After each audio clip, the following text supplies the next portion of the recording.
চুমুকে। সুপ্রিয় দর্শক, আজকে আমাদের মাঝে উপস্থিত রয়েছেন শিক্ষক ও লেখক মাহবুবা ফারুক। শুভ সকাল, কেমন আছেন? শুভ সকাল, ভালো আছি। আপনি কেমন আছেন? আমি বেশ ভালো আছি, আপনাকে অসংখ্য ধন্যবাদ। শুরুতেই জানতে চাই, কোন প্রতিষ্ঠানে আপনি এখন শিক্ষকতা করছেন? আমি এখন আছি, নতুন যুক্ত হয়েছি বসুন্ধরা পাবলিক স্কুল অ্যান্ড কলেজে। আচ্ছা, এর আগে কত বছর হলো বা কয়দিন হলো? এখানে একেবারেই নতুন জয়েন করেছি। আচ্ছা, কিন্তু দীর্ঘদিন ছিলাম বীরশ্রেষ্ঠ নূর মোহাম্মদ পাবলিক কলেজ পিলখানায়। তো মাঝখানে কয়দিন একটু অবসরের আনন্দ নিলাম। আচ্ছা, এখন আবার যুক্ত হয়েছি কাজে। আচ্ছা, এখানে যুক্ত হওয়ার পর নতুন পরিবেশ কেমন লাগছে? খুবই ভালো লাগছে। একটা পরিবার থেকে আরেকটা পরিবার পেয়েছি, আমার খুব ভালো লাগছে যে নতুন অনেক নতুন মুখের সাথে পরিচয় হচ্ছে, নতুন পরিবেশ, সব কিছু সম্পর্কে একটা নতুন একটা আগ্রহ, একটা জানার যে আনন্দ, এটা আমি খুব উপভোগ করছি। আগের পরিবারকে মিস করা হয় না? খুবই, মাঝে মাঝে মনে এত কি বলবো কষ্ট লাগে, খারাপ লাগে, যে চিন্তা করি যে ছেড়ে আসা খুব কষ্টের, কিন্তু প্রাপ্তির আনন্দটাও খুব অনেক বেশি। ওখান থেকেও আমি অনেক ভালোবাসা পেয়েছি, আমার বাচ্চারা আমাকে অনেক ভালোবেসেছে, আমার কলিগ, আমার সুন্দর পরিবেশ, প্রতিটা গাছের জন্যও মায়া হয়, ফুলগুলো যখন ফুটতো সেটা মায়া হয়। এখনো সোনালু ফুলগুলোর জন্য খুব মনে হয় যে ওরা বোধহয় আমাকে ভাবছে। তো এই কষ্টটা আছে, কিন্তু সাথে আনন্দ আছে যে আমি ওখান থেকে কাজ করে আনন্দ পেয়ে এবং স্বাভাবিক যে অবসর, সেই অবসরে এসেছি, ফলে এই আনন্দটুকু নিয়ে এসেছি। আচ্ছা, অ্যাজ এ টিচার হিসেবে কেমন এনজয় করেন পড়ানো বা স্টুডেন্টদের সাথে যে কানেকশনটা? খুব, আমার খুবই ভালো লাগে। ওদের কাছে তো আমরা প্রতিদিন শিখিও অনেক কিছু, আর আমরা যেরকম জানি, আমাদের জানার চেয়ে আমার মনে হয় ওদের জানার জগৎটা, প্রশ্নের জগৎটা অনেক বড়। ওরা অনেক কিছু জানতে চায়, অনেক কিছু তাদের কাছে নতুন। যে চিন্তাটা আগে আমার মাথায় আসতো না, ওদের মাথায় কিন্তু এই চিন্তাগুলো আসছে। যে প্রশ্নটা আমরা আমাদের বড়দের কাছে করতে পারতাম না, ওরা কিন্তু এই প্রশ্নগুলো আমাদের করতে পারে। আমার এটা খুব ভালো লাগে। একটা ফ্রেন্ডলি জোন তৈরি হয়ে গেছে। হ্যাঁ, আগে যেমন আমরা শিক্ষকদেরকে খুব ভয় পাওয়া হতো, হ্যাঁ, ভয় পেয়ে কোনো কিছু জিজ্ঞেসও করতাম না, আর দেখলে ওই দূর থেকে আমরা সরে যেতাম, সামনে থেকে লুকিয়ে পড়তাম। আর কোনো কিছু জিজ্ঞেস করতে মনে করতাম এটা একটা লজ্জা, ভয়। ওদের কি বলবেন আমাকে, বকাই না দিয়ে ফেলেন, আমার বন্ধুরা বলবে যে এটা তুই জানিস না। তো এখন বাচ্চারা কিন্তু এটা কিছু মনে করে না, অনেক ফ্রি হয়ে গেছেন টিচারের সাথে, এবং টিচাররাও খুব ফ্রেন্ডলি একটা আগের মতো নয়, হ্যাঁ, এটা যেটার কারণে স্টুডেন্টরা বেশ ভালোভাবে কিন্তু পড়াশোনাও করতে পারছে, এবং তার প্রবলেম বা পার্সোনাল প্রবলেম থাকলেও সেটা শেয়ার করতে পারছে টিচারের সাথে। এটা বেশ ভালো হয়েছে। হ্যাঁ, সেটাও আছে। যেমন তার যে শিক্ষক খুব প্রিয় থাকেন, ওনার কাছে কিন্তু সে নিজেকে অনেকটা খুলে ধরে, প্রকাশ করতে পারেন সমস্যাটা। আর শিক্ষক যদি একটু মায়া মমতা দিয়ে খালি জানতে চান, তাহলে কিন্তু সে বলে। আর বাচ্চাদের যে ভালোবাসা, শ্রদ্ধা, এটা একেবারে নিখাদ, এখানে কোনো ভেজাল নাই। আচ্ছা, ছোটবেলায় যখন আপনি পড়াশোনা করেছেন, তখন কি এই প্রফেশনটা পছন্দ করতেন, নাকি পরবর্তীতে কোনো কারণবশত এই প্রফেশনে জয়েন হয়েছে? আমার ছোটবেলা থেকেই মনে হতো যে আমি বাচ্চাদের সঙ্গে কাটাবো, তো সেটা কিভাবে কাটানো যেতে পারে। তখন থেকে ভেবেছি যে আমি অন্য কোনো কাজ করব না, আমি শিক্ষকতাতেই থাকবো। আচ্ছা, সেজন্য আমি আর কি নিজেকে মনে করি যে আমার ভাগ্য ভালো যে আমি সেই প্রফেশনে আছি। আচ্ছা, বেশ। শিক্ষকতার পাশাপাশি আপনি একজন লেখক বটে, সো কি ধরনের লেখালেখি করেন এবং লেখার শখটা কিভাবে এসেছে? আসলে লেখাটা তো ঠিক শখ না, এটা হলো ভিতর থেকে একটা মানে তাগিদ, ভিতর থেকে একটা আবেগ অনুভব করি যে আমার এই জিনিসটা এখন এইভাবে মনে হচ্ছে, আমি এইভাবে চিন্তা করছি, এটা লিখে রাখি। এটা আরেকটা হলো যে বাচ্চাদের জন্য বেশিরভাগ লিখি আমি, বাচ্চাদের জন্য গল্প, ছড়া গল্প, কবিতা, এগুলো বেশি লিখি। পাশাপাশি বড়দের জন্য লিখি। তো আমার এটা যেটা বললেন যে এটা কেন এরকম ইচ্ছে করলো লিখতে, এটা হলো আমার মানে আমার যে পরিবেশ, আমার যে ছোটবেলার জায়গাটা যেখানে বড় হয়েছি, আমার পরিবেশই আমাকে হয়তো এদিকে ঠেলে দিয়েছে এইভাবে ভাবতে, লিখতে। তো সেজন্য আমার মনে হয় আমার পরিবেশ, আমার পরিবার, এই জন্যেই হয়তো আমি লিখছি। আচ্ছা, কি ধরনের লেখালেখি বেশি করছেন? গল্প কবিতায় বেশি লেখা হয়, মাঝে মাঝে টুকটাক হয়তো দেখা গেল যে প্রবন্ধ লিখছি।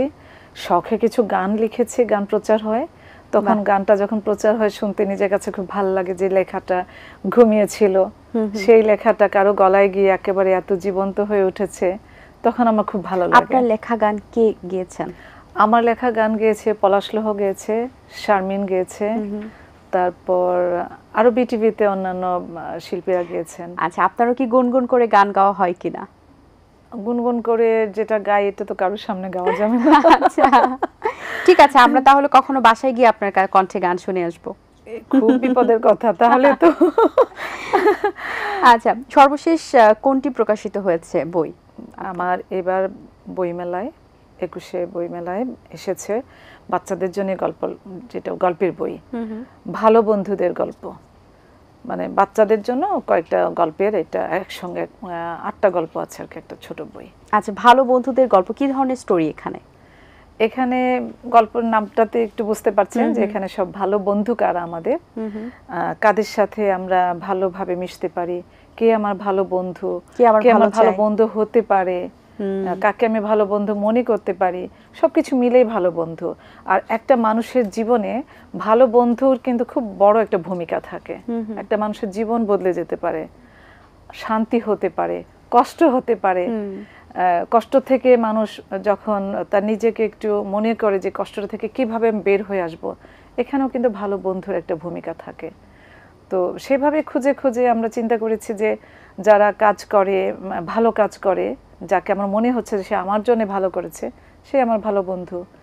তারপর প্রকৃতিও তো আমার ভালো বন্ধু, যে ফুল দেয় আমাকে, যে ফল দেয়, যে নদী বয়ে যাচ্ছে, ভালো পানি পাচ্ছি, বৃষ্টি, বিভিন্নভাবে আমাদের আসলে অনেক ভালো বন্ধু আছে। আচ্ছা, আপনি গল্প লিখেন, গানও লিখেন, কবিতাও লিখেন, কি ধরনের কবিতা বেশি লিখতে ভালোবাসেন? কবিতা আসলে বড়দের জন্য আমার বেশি লেখা হয়, কিন্তু ছড়াও লিখি। দৈনিক পত্রিকাগুলোতে মাঝে মাঝে হয়তো ছড়া প্রকাশ হয়, কবিতাই বেশি প্রকাশ হয়েছে। আর লিখতে মনে হয় যে বড়দের কবিতা লিখতে বোধহয় বেশি, মাঝে মাঝে বেশি বোধহয় একটু পক্ষপাত করি, ছোটদের ছড়া খুব কম লেখা হচ্ছে। তো এই জন্য মনে হয় যে হ্যাঁ, কবিতাই বোধহয় বেশি লেখা হয়ে যাচ্ছে। আগামীতে আর কি কি ধরনের বই লেখার ইচ্ছা আছে?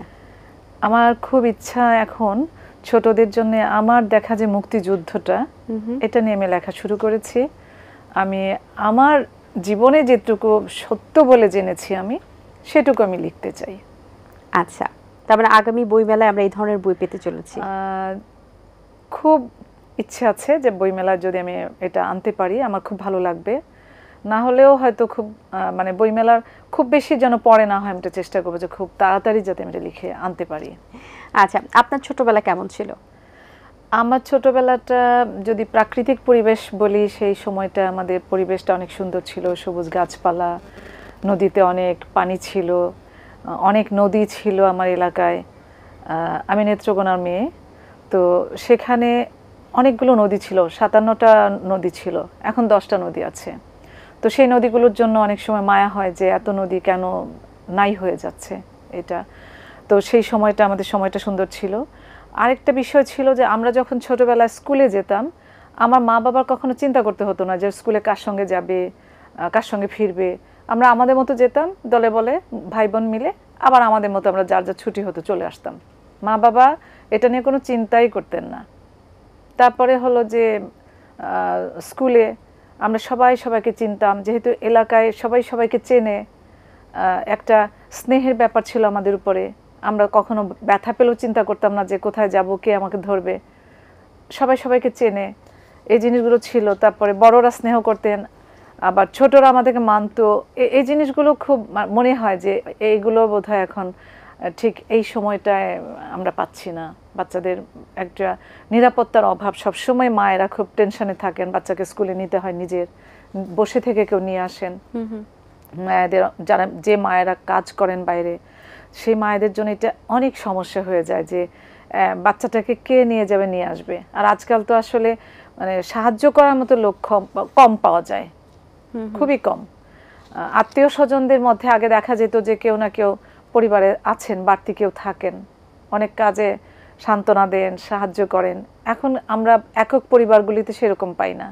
তো এগুলো দেখা যাচ্ছে যে আমাদের সময়কার সঙ্গে এখন বাচ্চাদের সঙ্গে অনেক রকম পরিবেশে এবং পড়াশোনার দিক দিয়ে কি পরিবর্তনটা দেখতে পাচ্ছেন? আর পড়াশোনার সময় আমাদের তো সাবজেক্ট কম ছিল, খুব কম বই পড়তাম, খেলাধুলা বেশি করতাম।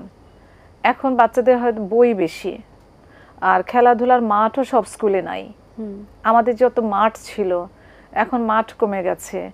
তারপর খেলাধুলা বেশিরভাগ এখন প্রযুক্তি এসে গেছে, মোবাইলে ঘরে বসে, কম্পিউটারে, ল্যাপটপে ওরা কিন্তু গেম করছে এবং এই আনন্দ জগতের মধ্যে বসে থেকে সে এক জায়গায় বসে থেকে খেলছে। আর আমরা হলো মাঠে ছোটাছুটি করতাম অনেক। তো অনেক রকমের পরিবর্তন এক জীবনে আমরা অনেক বেশি পরিবর্তন দেখছি। এবং বাচ্চাদের মধ্যেও কিন্তু বই পড়ার প্রবণতা কিছুটা কমেছে এবং তারা মোবাইল ফোনে বা কম্পিউটার গেমসেই বেশি আসক্ত হয়ে পড়েছে, কারণ সহজে পাচ্ছে সেটা। জি, কিন্তু এই ক্ষেত্রে আসলে পরিত্রাণ পাওয়ার কিভাবে যেতে পারে, বা বাবা মার কি দায়িত্ব থাকতে পারে, বা টিচারদের কি কি স্টেপ নেওয়া যেতে পারে অ্যাটলিস্ট তাদের বইটা যেন তারা পড়ে এই ব্যাপার উদ্বুদ্ধ করার জন্য?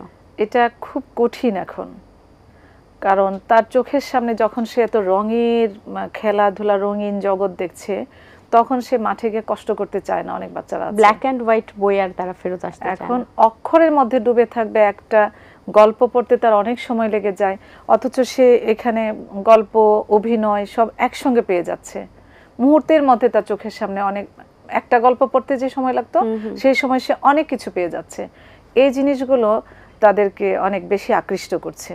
তারপরও আমি হতাশ না, আমি কিন্তু খুব আশাবাদী যে আমরা যদি মায়েরা ছোটবেলা থেকে, আমাদের মা যেরকম আমাদেরকে ছড়া, তারপরে গান গেয়ে, ছড়া বলে গান গেয়ে ঘুম পাড়াতেন, এটা যদি আমরা করতে থাকি, আস্তে আস্তে আমার মনে হয় যে পরের জেনারেশনকে একটু একটু করে যদি আমরা নিতে পারি, কোনো এক সময় ওরা বুঝবে যে একটা বই হাতে নিয়ে পড়া কত আনন্দ।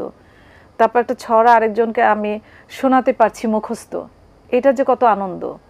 এগুলো বুঝতে পারলে ওরা ওদের মতো যেভাবে বুঝে, ওরা এভাবে যদি আমরা বোঝাতে পারি, আমার মনে হয় না যে আমরা খুব বেশি বিফল হব। আমি খুব আশাবাদী যে আমরা চেষ্টা করলে কিছুটা হলে ওরা ফিরে আসবে। আচ্ছা, আমরা এই পর্যায়ে আপনার কণ্ঠে একটি আবৃত্তি শুনতে চাই। আমি তো আসলে আবৃত্তি করি না, আমি আমার লেখাগুলোকে পাঠ করি। তো আমি কবিতা একটা পড়ে শোনাতে পারি। জি, সেটাই আমরা শুনতে চাই। কবিতার নাম নদী। নদী খুব নির্ভর করে তার দুই পাড়ের উপর। দুই পাড় খুব ভালোবাসে, ভালোবেসে বুকে আগলে রাখে নদীকে। কিন্তু কখন যে কি হয়ে যায়, সব বদলে যায়। নদীর জল ভেঙে দেয় দুই দিকের পাড়, ভাসিয়ে নেয় ঘর বাড়ি, মানুষ। মানুষের মনের কথা নাই বা বললাম, নদীর জলের কাছে কান পেতে শুনেছি তার মনে দুঃখ অনেক। নদীর পাড় তাকে আগলে রাখার কথা বললেও আসলে নিজেদের ভেঙে ভেঙে নদীকে বেপথু করে দেয়। তাহলে কোথায় ভালোবাসা? ভালোবাসার কথা বললেও অনেকে আসলে কাউকে ভালোবাসে না। কেউ বিশ্বাস রাখে না যাকে সে বিশ্বাস করতে চায়। অসংখ্য ধন্যবাদ আপনাকে। ভবিষ্যৎ পরিকল্পনা কি? ভবিষ্যৎ পরিকল্পনা, আমি যেন বাচ্চাদের জন্য লিখে যেতে পারি। যতদিন শক্তি আছে, আমার শরীর ভালো আছে, ততদিন যেন আমি লিখে যেতে পারি, আর বাচ্চাদের সঙ্গে বাচ্চাদের কাজ করে যেতে পারি। আচ্ছা, অবসর সময় কি পাওয়া হয়? হলে কি করা হয়? অবসর মাঝে মাঝে পাই, পেলে তখন ওই নিজের আগের লেখাগুলো একটু পড়ি, দেখি কোনোটা কিছু পরিবর্তন করতে হবে কিনা, সব ঠিক আছে কিনা, এগুলো একটু দেখি। কখনো হয়তো একটু গান শুনি, কখনো কোথাও বেড়াতে যাই, কখনো আমার কাছে কাউকে ডাকি যে বেড়াতে এসো। বিভিন্নভাবে আর কি মানে আনন্দের সময়টা কাটাতে চাই। আচ্ছা, আপনি বলছিলেন আপনি কিছুদিনের জন্য একটু অবসরে ছিলেন, অবসরটা বেশ উপভোগ করেছেন। সেই অবসর সময় সবচেয়ে বেশি মিস করা হয়েছে কি? খুব মিস করেছি আমার আগের পরিবারটাকে, যে স্কুলে আমি প্রতিদিন সকালে যেতাম, যে রাস্তাটা আমার প্রতিদিনের চেনা, সকালবেলা উঠে এটা খুব মনে হতো যে রাস্তাটা কি আমাকে খুঁজছে, নাকি আমি একাই মনে করছি রাস্তাটার কথা। তারপর শীতকালে মনে হতো এই কুয়াশায় বাচ্চারা নিশ্চয়ই আসছে সেই আগের মতো করে ব্যাগ কাঁধে ঝুলিয়ে, অথচ আমি নাই। এই জিনিসগুলো খুব মনে হতো। বর্ষা হলে, বৃষ্টি হলে মনে হতো আহা এমন দিনে খুব বৃষ্টি হতো, তখন বাচ্চারা কিভাবে যাবে চিন্তা করতাম। আজকে আমার সব চিন্তা থেকে আমি মুক্ত, চিন্তাটা কেন নাই এটা আমার ভালো লাগতো না। মানে সব কিছুতেই মনে হতো যে আমি খুব মানে চাচ্ছি যে বাচ্চাদের সাথে একটু আমার কোনোভাবে যোগাযোগ হোক, এটা মাঝে মাঝে খুব মনে হতো। আচ্ছা, এখন আমাদের বাংলাদেশের শিক্ষা ব্যবস্থার কি অবস্থা আপনার কাছে কি মনে হয়? আসলে শিক্ষা ব্যবস্থা তো এটা একটা মানে চলমান, সবসময় কিছু না কিছু পরিবর্তনীতে আসবে। এখন যেমন নতুন যে শিক্ষা পদ্ধতি এসেছে এটা খুব ভালো আমি মনে করছি, যে বাচ্চারা অনেক নিজের মতো করে পড়বে, বুঝবে, আর শিক্ষক তাকে সাহায্য করবেন। আগে যেমন শিক্ষকরা গদবাঁধা হয়তো একটা প্রশ্ন দিতেন, আমরা যেরকম আগে দেখেছি আমরা লিখতাম, স্যাররা একটা নম্বর দিতেন। ঠিক আমি যখন শিক্ষক তখনও তাদের লেখাটা দেখে একটা নম্বর দিতাম, পাশ করতো। তো এই জিনিসটার থেকে এখন একটু অন্যরকম এসেছে যে ওরা পুরাটা পড়বে, তারপর গ্রুপ যে ডিসকাশন এটা করবে, ওরা জানবে, শিক্ষক তাকে সাহায্য করবেন, তারপর পুরা বিষয়টা সে তার মাথায় নেবে, তারপর নিজের মতো করে লিখবে। আমি ভাবছি আর কি যে এটা তো একটা সৃজনশীল একটা ব্যাপার, ভালো এটা পরিবর্তন হবে। আবার হয়তো কোনো সময় আরেকটা পরিবর্তন হবে, পরিবর্তনের মধ্যে দিয়ে যেটা ভালো কিছু আসবে আমরা গ্রহণ করব, আর যেটা মনে হচ্ছে যে আমাদের ভালো লাগছে না হয়তো কখনো দেখা যাবে যে সেটা আর আমরা রাখছি না সাথে। এভাবে পরিবর্তনের মধ্যেই এগিয়ে যেতে হবে সামনের দিকে। জি, আপনাকে অসংখ্য ধন্যবাদ, অনেক অনেক শুভকামনা আপনার জন্য, ভালো থাকবেন সবসময়। আপনাকেও অনেক ধন্যবাদ, আর আপনাকে খুব সুন্দর লাগছিল দেখে আমার সময়টা অনেক খুব ভালো কেটেছে। Thank you so much. ধন্যবাদ। জি, আর এটিএন বাংলাকে আমি ধন্যবাদ দিতে চাই এত সুন্দর একটা অনুষ্ঠানে আমাকে আমন্ত্রণ জানানোর জন্য। আমি খুব আনন্দিত, আমার খুব ভালো লাগলো। আমারও বেশ ভালো লেগেছে আপনার সাথে কথা বলে। অনেক ধন্যবাদ। দর্শক, আশা করছি আজকের এই আয়োজন আপনাদের ভালো লেগেছে। আজ এই পর্যন্তই, আপনাদের সঙ্গে দেখা হবে আগামী পর্বে নতুন কারো সঙ্গে। সেই পর্যন্ত ভালো থাকুন, সুস্থ থাকুন, আল্লাহ হাফিজ। দিন আসে দিন যায়, সময়টা চলে যায়, তবু আছি এই বেশ ভালো। জীবনটা রঙময়, যেভাবেই হওয়া চাই, নয় কবু সাদা কালো। এই আশাতে স্বপ্ন ভাসে, সুখ হাসে চোখে মুখে, চায়ের চুমুকে।